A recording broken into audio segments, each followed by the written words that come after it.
Hello and welcome back to our channel. You guys are not going to believe the massive new secret Zootopia just revealed. If you saw the Zootopia 2 post-credit scene, you know exactly what I am talking about. That single ominous feather. It's the silent, high-flying clue that changes the entire game for Judy Hopps and Nick White. For years, this world was ruled by mammals and reptiles. But what happens when a species that can literally look down on all of them finally arrives? We are breaking down the hidden password, the fan speculation, and exactly what part 3 is for real means for the plot. While Zootopia 3 has not been officially confirmed by Disney yet, the overwhelming success of Zootopia 2 and the specific teases left by the filmmakers make a third film highly likely. Based on the sequel's ending and the franchise's history, the plot of Zootopia 3 is expected to revolve around two major storylines. The biggest and the most direct setup for Zootopia 3 is the arrival of avians in the city. The Zootopia 2 post-credit scene features a single large feather floating down onto Judy Hopps' window seat. This is an intentional hit just as the second film introduced reptiles. The first two movies focus on integrating different biological classes into Zootopia society. Birds present the next major challenge. How does a species that can fly coexist in a city built primarily for land-dwelling mammals and reptiles? This will likely require the introduction of completely new vertical avian districts or even the expansion of Zootopia's biomes to include mountainous or aerial structures.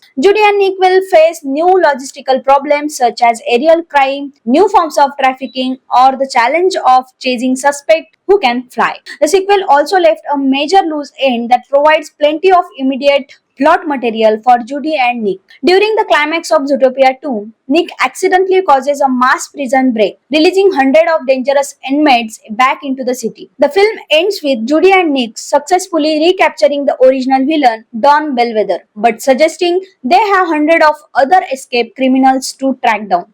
Zootopia 3 is likely to feature a plot where the ZPD is under extreme pressure to round up these convicts. This could lead to a massive citywide manhunt serve as a central plot, episodic adventures where they catch a new escape each time, tied into the larger bird conflict. Ultimately, every Zootopia story comes down to one thing: Judy Hopps and Nick Wilde adapting to change. They prove that a fox and a bunny can be partners, and they will prove that mammals and avians can be neighbors, but it won't be easy. The tension, the comedy, the heart are all there. This franchise has always been about overcoming prejudice, and the barrier of gravity is just the next challenge. Which classic Disney bird character do you want to see as an Easter egg in Zootopia 3? Let me know. Hit that like button, share this video with a friend who is obsessed with the Zootopia post-credit scene, and make sure you are subscribed for all the latest news. Thank you.